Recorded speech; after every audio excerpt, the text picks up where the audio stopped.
Friends, welcome to Vinmani kitchen. எல்லாருக்கும் வணக்கம். இன்றைக்கி மூக்கறுத்தக்கீரை குழம்பு செய்ய போகிறோம். பாருங்கள், வெங்காயம், தக்காளி, பூண்டெல்லாம் உரித்து வச்சுருக்கேன். காஞ்ச மிளகா ஒரு 4-5 எடுத்து கிள்ளி வச்சுருக்கேன்.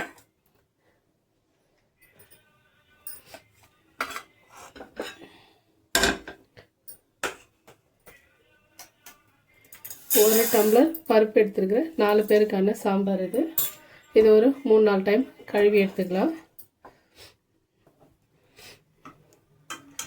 இது மூக்கறுத்தக்கீரைன்னு சொல்லுவாங்க. மூக்கறுத்தக்கீரை தான் இது. நல்லா கழுவி பாருங்கள், நல்லா 4-5 டைம் தண்ணியில் அலசி எடுத்து வச்சுருக்கேன். இந்த கீரை வந்துட்டு உடம்புக்கு ரொம்ப நல்லது. அதனுடைய விதை இது நல்லா 4-5 டைம் கழுவிட்டேன் நான். இதை இப்போ பருப்பில் மாற்றிக்க போகிறேன். எடுத்து போட்டுக்கலாம். இது தண்ணி இல்லாமல் தெரியுதுங்களா? இந்த கீரை இது.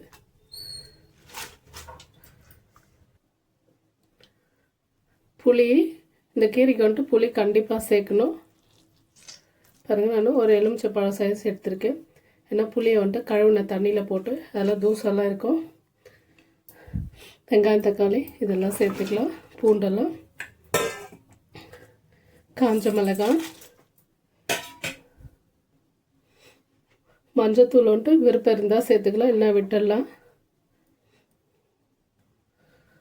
ஒரு டீஸ்பூன் எண்ணெய் சேர்த்துருக்கேன். குழம்பு எண்ணெய் தான். தண்ணி, இதில் ஒரு சொம்பு தண்ணி இருக்குது, எடுத்து சேர்த்துருக்கேன். மூக்கறுத்தக்கீரை வந்துட்டு உடம்புக்கு ரொம்ப நல்லது. இது வந்துட்டு எத்தனை பேருக்கு தெரியும்னு தெரியல இந்த கீரையை பற்றி. ஒரு 3 விசில் வச்சு எடுத்துக்கலாம்.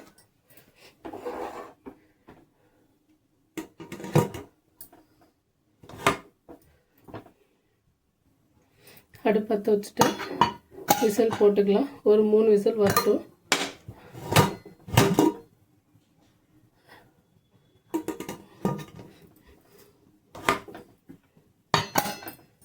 மூணு விசில் வந்த பிறகு பார்க்கலாம். கீரை 3 விசில் வச்சு ஆஃப் பண்ணிவிட்டு நல்லா ஆறிட்டு இருக்குது. திறந்து பார்க்கலாம்.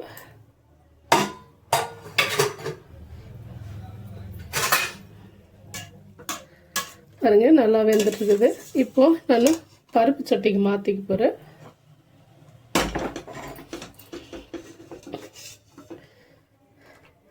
தண்ணியோடு இருந்தால் கடைய முடியாது. இந்த மாதிரி எடுத்து போட்டுக்கலாம்.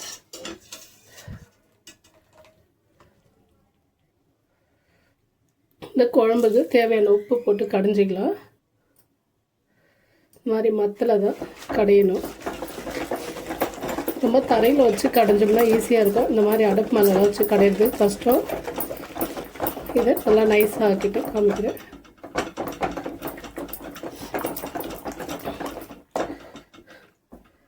இது இன்னும் கூட நைஸாக கடையணும். ஃபுல்லாக கடைஞ்சிட்டு பார்க்கலாம். பாருங்க, நல்லா நைஸாக கடைஞ்சிட்டேன். இப்போ தாளிச்சிக்கலாம். இந்த பருப்பு வேக வச்சா மிச்சம் தண்ணி இருக்குல்ல, இந்த தண்ணி இதிலே சேர்த்துக்கலாம். பருப்பு தண்ணி, அதாவது பருப்பு தண்ணியில் அதை கீரை வேக வச்சது.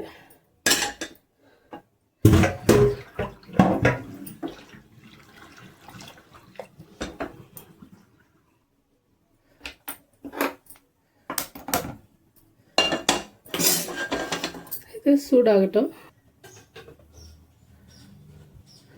குழம்புக்கு தாளிக்கிறதுக்கு என்ன கொஞ்சமாக தான் சேர்த்துருக்கேன். கீரை குழம்புக்கு கேஸ் ஸ்லோ பண்ணிக்கிறேன்.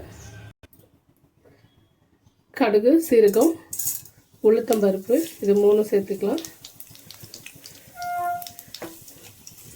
இது பொரியட்டும்.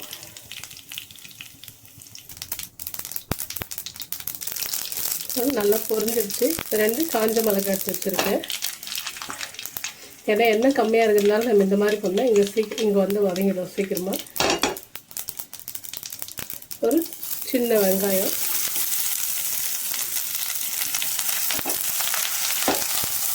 வதங்கிட்டோம். கருவேப்பிலை தான் எதுவும் சேர்க்கல.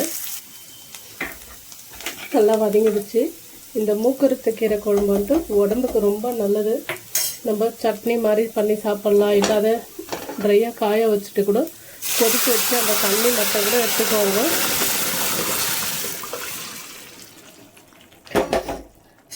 இந்த கீரைக்கு இப்போ களி இல்லை சாதம் ரெண்டுத்தில் எதனா செஞ்சு சாப்பிட்லாம், நல்லாயிருக்கும். உண்மையாகவே கேஸ் ஆஃப் பண்ணிடுறேன்.